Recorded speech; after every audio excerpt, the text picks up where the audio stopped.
আর BJP নেতাদের সঙ্গে দেখা করলেন না জন বার্লা। জন বার্লার মান ভাঙাতে বিজেপি নেতারা পৌঁছে যান তার বাড়িতে।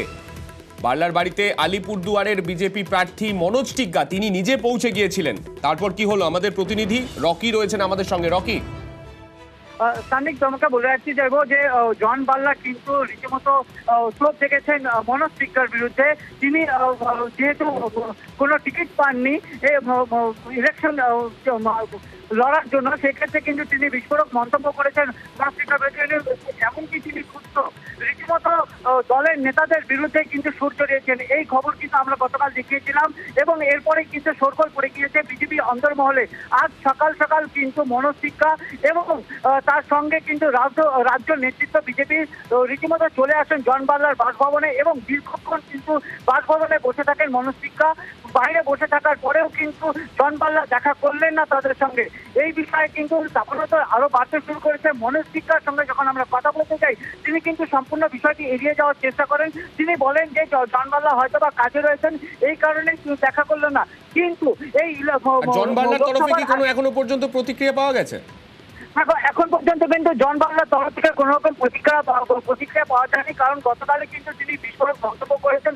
এমনকি তার অনুগামীদের গলায় কিন্তু শোনা গেল স্লোগান যে no vote to Manoj Tigga.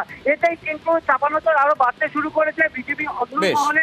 Lok Sabha ভোটের আগে এই ধরনের ঘটনায় কিন্তু অনেকটাই বেগফুটে পড়ে যাবে বিজেপি বলে মনে ছবি আমরা দেখতে পাচ্ছি তাতে এইভাবে জন বার্লার বাড়িতে মানভঞ্জনে পৌঁছলেন মনোজ টিগ্গা সহ বিজেপি নেতারা। তারা পৌঁছানোর পরে আমরা যে ছবি দেখতে পেলাম যে তার সঙ্গে দেখাই করলেন না জন বার্লা এবং দীর্ঘক্ষণ বার্লার বাড়ির সামনে অপেক্ষা করলেন বিজেপি নেতারা। তারপর তারা ফিরে গেলেন। কিন্তু যারা গিয়ে এতক্ষণ অপেক্ষা করলেন তারা কি জানালেন শোনাবো। আমাকে প্রার্থী হিসাবে ঘোষণা করেছে, তো তাই বড় দাদা হিসাবে, এমপি হিসাবে, মন্ত্রী হিসাবে ওনার আশীর্বাদ দরকার আছে।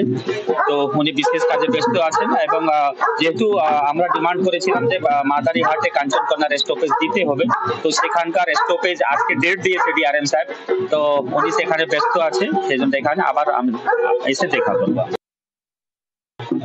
আমাদের মাননীয় মন্ত্রী মহোদয় তাকে অন্য কাজে ব্যবহার করতে চাইছে দল, সেটাই হয়তো তার জন্য ভালো কিছু অপেক্ষা করে আছে। আর প্রার্থী ঘোষণা হয়েছে, আজকে মনোজদা এসেছিলেন, আমিও এসেছি। উনি বিশেষ কাজে ব্যস্ত থাকার জন্য দেখা হয়নি, মাদারিহাটে হয়তো দেখা হয়ে যাবে। কেন এসেছিলেন আজকে আপনারা? এটা সৌজন্য সাক্ষাৎ, এটা তো করতেই হবে। হ্যাঁ, এর মধ্যে আলাদা কিছু নেই।